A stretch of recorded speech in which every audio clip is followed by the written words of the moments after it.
halkani waa janalka aftahan video production dhageystayaal meel walba dunida aad ka joogtaan waqtigu waxa idin wacnaado ayaanu idin leenahay ma ogtahay dhageysto in janalka aftahan video production aad ka heli karto barnaamijyo kala duwan barnaamijyada u baahiyana waxa kamid ah barnaamij goordo idinku soo maqan oo la yiraahdo subax wanaagsan waana barnaamij siyaasadeed xiiso badan isla markaana xambaarsan macluumaadada ka jira dalka Soomaaliya barnaamijkaasi iyo barnaamijyo kale ayaad ka heli kartaa ee fadlan ka mid noqo kumanka ku xiran oo subscribe yiri janalka aftahan video production hadday suurtagal tahay waqtigan in adiga maqlaysana hubaal weeye inaad ka heli karto barnaamijkan iyo barnaamijyo kala duwan ee fadlan ka mid noqo kumanka kuna subscribe ka yiri janalka aftahan video production imikana saacadu waxay abaaraysaa xilligii aad dhageysan jirteen barnaamijkii subax wanaagsan saaka xiisa gaara ayuu leeyahay anigoo Cabdilaahi Balwaan ah ayaana ku sugan xarunta warqabadka warbaahinta madaxa bannaan ee aftahan video production ay ku leedahay magaalada Johannesburg ee dalka South Africa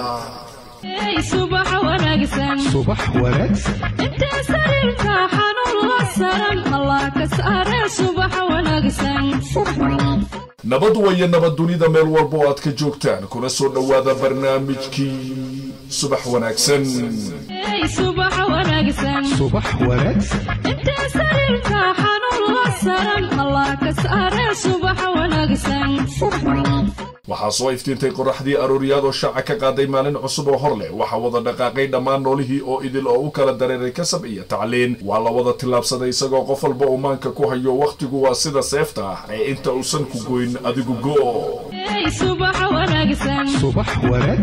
inta sariirka xanuun wasaran allah ka saare صباح wanaagsan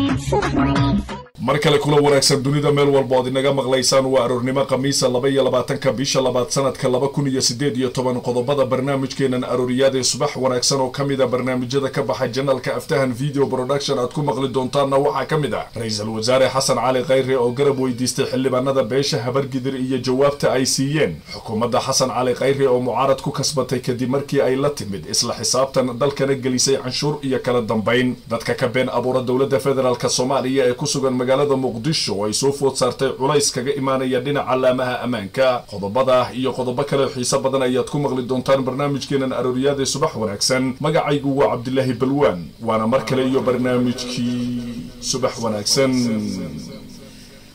صباح wanaagsan inta sariirka xanuun wasaran allah ka saare صباح wanaagsan aan ku soo laabtay barnaamijka subax wanaagsan qodobo xiiso badan ayaa fooda idinku soo hayo waxa kamid ah qodobada goordhow aad maqli doontaan ra'iisul wasaare Xasan Cali Khayre oo culays aad u xooggan uu soo food saaray isla markaana laga baqdin qabo mooshinkii ugu cuslaa in lagu qaado ayaa garab weydiistay xildhibaanada ka soo jeeda beesha Habargidir hase yeeshee jawaabta ay siiyeen maxay noqon kartaa barnaamijka ayaad ku dhageysan doontaan goordhow balse marka hore dadka ka been abuura dawladda federaalka Soomaaliya ee ku sugan magaalada Muqdisho ayaa lagu soo waramayaa inay soo food saartay culays dhanka amaanka ah kadib markii laamaha amaanka ay bilaabeen goobaha bulshadu ay ku sheekaystaan dhinaca internetka iyo waliba goobaha fadhi ku dirirada magaalada Muqdisho in laga baadi goobo qofka mucaarada iyo xukuumadda uu ra'iisul wasaare ka yahay Xasan Cali Khayre dadka ka been abuura isla markaana soo bandhigay ahaan lahayd been abuur iyo waliba sir dawladda gaar u ah ayaa durbadiiba laamaha amaanka waxay bilaabeen inay dhigaan xabsiyada ku yaala magaalada Muqdisho iyadoo durbadiiba laga dareemayo goobaha fadhi ku dirirada in aad loo adkeeyo ka hadlida xukuumadda Xasan Cali Khayre iyadoo dhanka internetkana ilaamaha amaanka inaha ay ku hayaan qayb ka mid ah magaalada Muqdisho ayaa lagu soo waramayaa in dhalinyarada isticmaala social media qaarkood ee isku daya in ay xukuumadda wax ka sheegaan ilaamaha amaanka ay ku weeraraan goob walba caasimadda ay ka joogaan waana sababaha kalifay in cabsidu ay xoogaysato kadib markii qaar ka mid ah dhalinyarada social media gaar ahaan Facebook isticmaala ay ku xadgudbeen ama ay aflagaadeeyeen qaarkood xukuumadda Xasan Cali Khayre qaar waa la jirdilay qaarna xabsiga ayaa la dhigay waana calaamadaha kalifay dhalinyarada caasimada ku dhaqan marnaba inaynan ka been abuuri karin dawladda Soomaaliya isla markaana sidoo kale aysan soo bandhigi karin sirta dawladda qofkii ku xadgudbana social media laga soo dhax qabanayo goob walba caasimada uu ka joogo laamaha amaanka ayaa la dagaalamaya mucaaradka Xasan Cali Khayre ee dhinaca arrimaha bulshada iyadoo ay suurtagal tahay haddii arrintan ay sii socoto in ay saameyn ku yeelan doonto qaar ka mid ah waxgaradka had iyo jeer badhaliila dawladda Soomaaliya ee ku sugan caasimada la hadla warbaahinta iyaguna waxay la mid noqon doonaan sida wararku ay xaqiijinayaan qaar ka imika la dagaalamayo صباح wanaagsan inta sariirka xanuun wasaran الله ka saare صباح wanaagsan wali waxaad dhageysanaysaan barnaamijkii arooriyada subax wanaagsan oo kamida barnaamijyada gaarka u ah channelka Aftahan Video Production waa suurtagal waqtigan inaad ka maqlayso channel aanan tixgelin copyright-ka isla markaana intuu galo YouTube-ka kadibna uu raadiyo channelka magaciisu yahay Aftahan Video Production ayuu ka soo degsadaa barnaamijyada sida ayuuna ugu shubtaa channelkiisa ee fadlan ogow barnaamijkan iyo barnaamijyo kale waxaad ka heli kartaa channelka Aftahan Video Production qodobo xiiso badan ayaa fooda ku soo haya qodobada goordhawaad maqli doontaana waxa kamid ah ra'iisul wasaare Xasan Cali Khayre oo mooshin aad u xoogan oo ku soo food leeyahay ayaa waxa uu garab weydiistay xildhibaanada ka soo jeeda beesha Habargidir hase yeeshee maxay ugu jawaabeen saaka ayaad barnaamijka ku maqli doontaan balse marka hore xukuumadda Xasan Cali Khayre ayaa mucaarad aad u xoogan kasbatay kadib markii ay la timid isla xisaabtan aanan hore loogu arag xukuumadihii ka horeeyay xukuumaddan ayaa soo saartay barnaamij xafiis walba oo dawladda kamid ah lagu ogaanayo dhaqaalaha soo gala qaabka oo hawsha u wado iyo waliba sida ay bulshada Soomaaliyeed u taageersan yihiin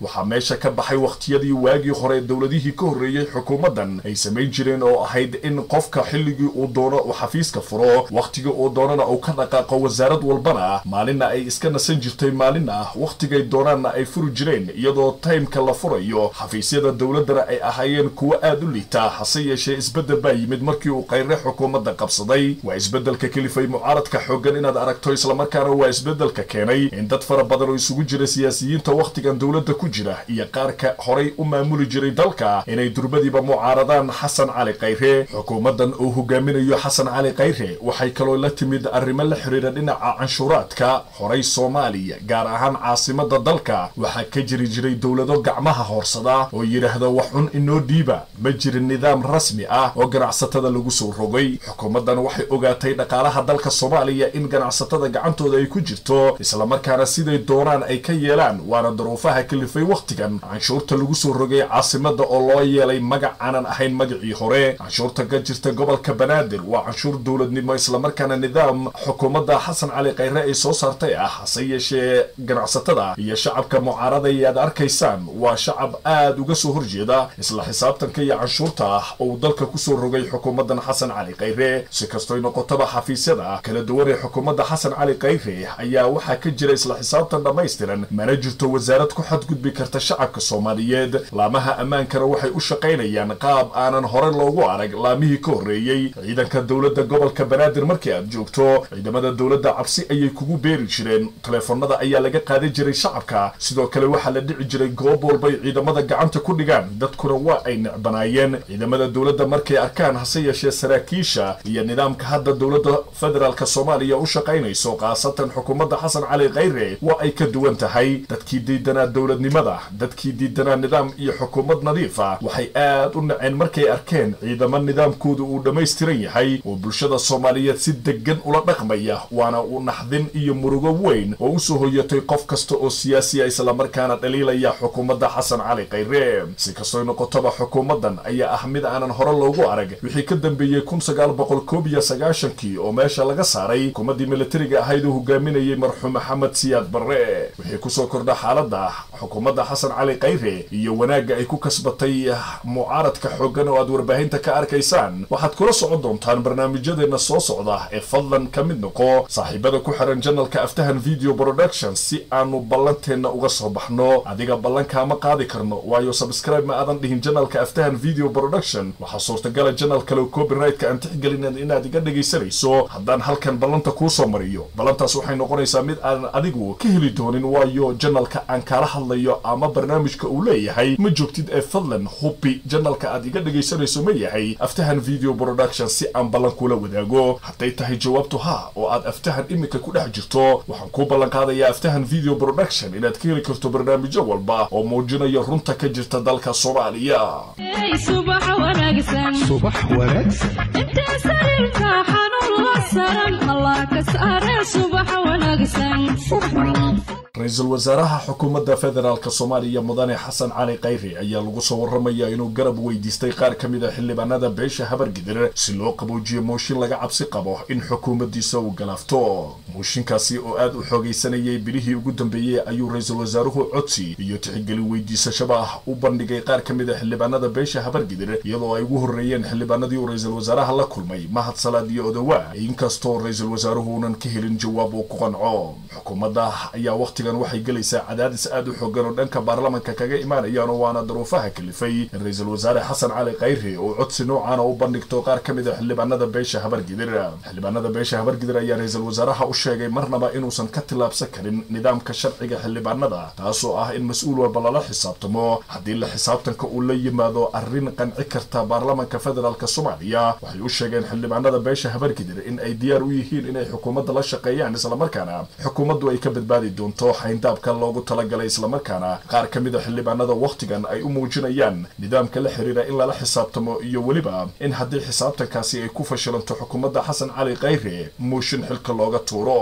waa markii ugu horeysay xukuumadda federaalka Soomaaliya ay garab weydiisato qaar ka mid ah qabaa'ilada Soomaaliyeed xildhibaanadooda waxaana muuqanaya in qabiilka imika ra'iisul wasaaruhu uu weydiistay garabka ay ka mid yihiin qabiilada inta badan dawladda Soomaaliya ka tabanayay eedeymo la xiriira in lagu xadgudbay dhanka militariga isla markaana qaar ka mid ah ciidamadu ay weerareen goobo ka mid ah goobaha qaar ka tirsan siyaasiyiinta beesha Habargidir ay kaga nool yihiin magaalada Muqdisho haddana waxa muuqanaya in xukuumaddii shalay weerartay siyaasiyiinta Habargidir waqtigan ay sacbada u horsanayso si mooshinkaasi ay wax uga qabtaan xildhibaanadaasi subax wanaagsan inta sarirka xanuun la saran Allah ka saare subax wanaagsan inta ayaan ku soo gabagabeynayaa barnaamijkii subax wanaagsan dhageysto waad ku mahadsan tahay dhageysiga la socodka barnaamijka intaynu barnaamijka lamida ku kulmi doonana waa Cabdullaahi Bilwaan oo idinku dhaafaya sidaas iyo subax wanaagsan inta sarirka xanuun la saran Allah ka saare subax wanaagsan